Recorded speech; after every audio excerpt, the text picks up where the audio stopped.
വിഴിഞ്ഞത്ത് ടിപ്പറിൽ നിന്ന് കല്ലു തെറിച്ചു വീണുണ്ടായ അപകടത്തിൽ BDS വിദ്യാർത്ഥിയായ അനന്തു മരിച്ച സംഭവത്തിൽ ജില്ലാ കളക്ടർ വിളിച്ചു ചേർത്ത സർവകക്ഷി യോഗം അലസിപ്പിരിഞ്ഞു. അനന്തുവിന്റെ കുടുംബത്തിന് നഷ്ടപരിഹാരം കൊടുക്കുന്നത് യോഗത്തിൽ തീരുമാനമായില്ല.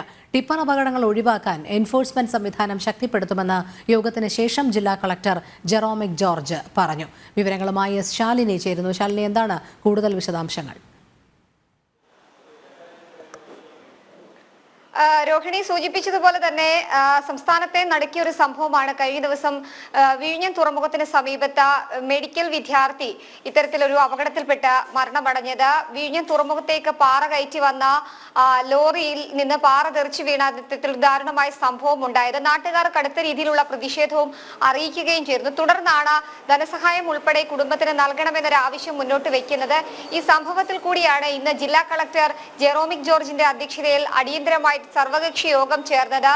ജനപ്രതിനിധികൾ, ഒപ്പം തന്നെ ജില്ലാ കളക്ടർ, വിഴിഞ്ഞം തുറമുഖത്തിന്റെ പ്രതിനിധികൾ, ഉദ്യോഗസ്ഥർ, ജീവനക്കാർ ഉൾപ്പെടെയുള്ളവർ ഈ യോഗത്തിൽ പങ്കെടുക്കുകയും ചെയ്തു. നിർണായകമായിട്ടുള്ള ചില തീരുമാനങ്ങൾ ഈ യോഗത്തിൽ എടുക്കുകയും ചെയ്തിട്ടുണ്ട്. ജെറോമിക് ജോർജ് ഈ ഒരു സർവകക്ഷി യോഗത്തിന് ശേഷം മാധ്യമങ്ങളെ കണ്ടപ്പോൾ അദ്ദേഹം അറിയിച്ചത് എൻഫോഴ്സ്മെന്റ് നടപടികൾ വേഗത്തിലാക്കും, ഒപ്പം തന്നെ ലോഡ് കയറ്റി വരുന്ന ലോറികളുടെ പരിശോധന അത് കർശനമാക്കാനുള്ള നടപടികൾ പോലീസിനെയും MVDയെയും ഏൽപ്പിക്കും എന്നുള്ളതാണ്. വ്യാപകമായ പരാതികൾ ലഭ്യമായിട്ടുണ്ട്. പ്രത്യേകിച്ച് ഈ ലോറികൾ അമിത ഭാരം കയറ്റി വരുന്നു, ഒപ്പം തന്നെ അപകടങ്ങൾ നിരന്തരമായി ലോറികൾ ഉണ്ടാക്കുന്നു എന്നതടക്കമുള്ള കാര്യങ്ങൾ യോഗത്തിൽ സർവകക്ഷി യോഗത്തിൽ ഉയർന്നു വന്ന സാഹചര്യമുണ്ട്. ഈ പശ്ചാത്തലത്തിൽ കൂടിയാണ് പരിശോധനകൾ വ്യാപകമാക്കാനും ഒപ്പം തന്നെ ഈ വാഹനങ്ങളുടെ പെർമിറ്റ് ഉൾപ്പെടെയുള്ള നടപടികൾ കാര്യക്ഷമമാണോ എന്നുള്ള കാര്യം പരിശോധിക്കാനും തീരുമാനമായിട്ടുള്ളത്. ഒപ്പം തന്നെ വിഴിഞ്ഞം തുറമുഖ നിർമ്മാണവുമായി ബന്ധപ്പെട്ട പാറകൾ കൊണ്ടുവരുന്ന ലോഡുകൾ കൊണ്ടുവരുന്ന ലോറികളുടെയും ടിപ്പർ ലോറികളുടെയും ഒക്കെ കാര്യത്തിൽ ഒരു മാർഗരേഖ ഉടൻ തന്നെ പുറത്തിറക്കും എന്നുള്ളതാണ് ഈ യോഗത്തിന് ശേഷം സർവകക്ഷി യോഗത്തിന് ശേഷം ജെറോമിക് ജോർജ് ജില്ലാ കളക്ടർ പ്രതികരിച്ചിട്ടുള്ളത്. ഒപ്പം തന്നെ ധനസഹായം നൽകുന്ന കാര്യത്തിൽ അടിയന്തരമായിട്ടുള്ള തീരുമാനം സർക്കാരുമായി ആലോചിച്ചായിരിക്കും എടുക്കുക. ഒപ്പം തന്നെ കുടുംബമായും ഇതുമായി ബന്ധപ്പെട്ട കാര്യങ്ങൾ പരിശോധിക്കുമെന്നും ജില്ലാ കളക്ടർ അറിയിച്ചിട്ടുണ്ട്. അതേസമയം തന്നെ വലിയ രീതിയിലുള്ള വിമർശനം ഈ യോഗത്തിൽ കോൺഗ്രസ് പ്രതിനിധികൾ ഉയർത്തിയിട്ടുണ്ട്. യോഗം കഴിയുന്നതിന് മുൻപ് തന്നെ ഇറങ്ങിപ്പോകുന്ന ഒരു സാഹചര്യം കൂടി കോൺഗ്രസ് പ്രതിനിധികൾ സ്വീകരിച്ചു. പ്രത്യേകിച്ച് 1 കോടിയോളം രൂപ ഈ കുടുംബത്തിന് ധനസഹായം നൽകണമെന്നൊരാവശ്യം പ്രദേശവാസികളും ജനപ്രതിനിധികളും മുന്നോട്ട് വെച്ചിട്ടുണ്ട്.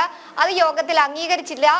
ഒപ്പം തന്നെ ഇത്തരത്തിൽ അമിത ഭാരം കയറ്റി വരുന്ന വാഹനങ്ങളെ പല ഘട്ടങ്ങളിലും പോലീസും MVDയും കൃത്യമായ പരിശോധനയ്ക്ക് വിധേയമാക്കുന്നില്ല.